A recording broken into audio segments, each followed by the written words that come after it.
Hi, and welcome to Top Tips for Getting the Most from Frameworks. We're going to be looking at terminology, benefits, choosing a framework, how best to call off, and which methods to use. I'm Jane Thorne, and I'm the Head of Category Management Services at SUPC. My contact details are there for you. So here's some framework terminology you should hopefully be familiar with. Words like framework, call off, weightings, the HE contracts database, and the buyer's guide. I'll probably say buyer's guide quite a lot. So what are the benefits of a framework? When you run your own tender, they're long and time consuming, and we've done that hard work for you. You get increased savings through aggregated demand, and when you further comp, there are more savings available.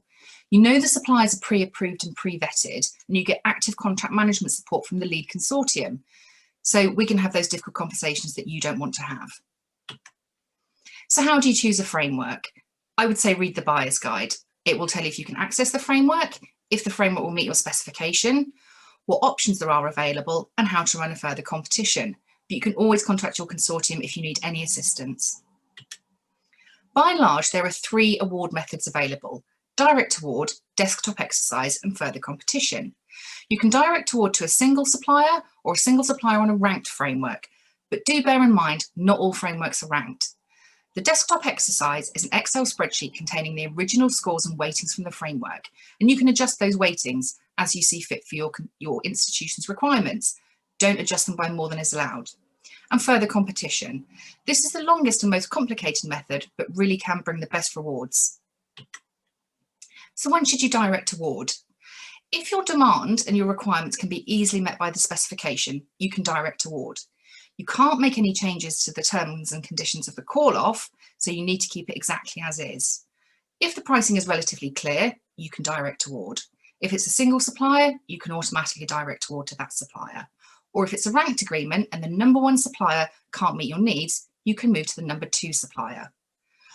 Points to note though, where pricing is dynamic or they're subject to market fluctuations such as exchange rates, we recommend you don't do it, and it doesn't allow for competition between framework suppliers.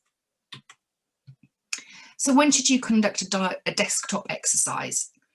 If you want to adjust the evaluation and the weightings to meet your institution's needs, you can vary those by set percentage points to reflect the needs of your institution, for instance, quality or service. This will automatically adjust the original scores, and you can direct award to the revised top-ranked supplier. It's not available on all agreements though, and you mustn't adjust the weightings by more than is permitted. When would you conduct a further competition? As we said, if pricing is dynamic or it's technology based and there may have been changes in the market, then you can conduct a further competition.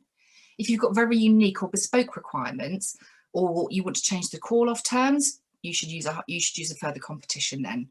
If you've got a single purchase that's high volume, risk or value, or a number of smaller repeat purchases over a period of time, then you should do a further competition. So what are the benefits? You can engage with the supply market before you go to further competition with them, so you can understand what's available better. You can agree better service levels or refine the specification to something that suits you more. And it gives you better competition because it allows competitive pricing through commitment and by competing with suppliers against one another. You can also budget plan better, so you'll know exactly how much you'll spend over the lifetime of the call-off. What other tips are there? Do read the buyer's guide and do read it thoroughly. Plan how you'll approach the procurement. Allow plenty of time. The longer you spend and the longer you give the bidders to return their offers, the better quality the tenders will be, and there are less likely to be errors. Invite all of the suppliers to participate in the further competition process. Have those clear objective award criteria. Make sure they're proportionate and relevant to what you're actually buying. The further competition should be no longer and no more onerous than the original tender itself. So here we are, don't ask for information that's already been evaluated. You can't ask for specific brands. Creating a framework within a framework is not permitted, so through further competition you can't award to more than 1 supplier.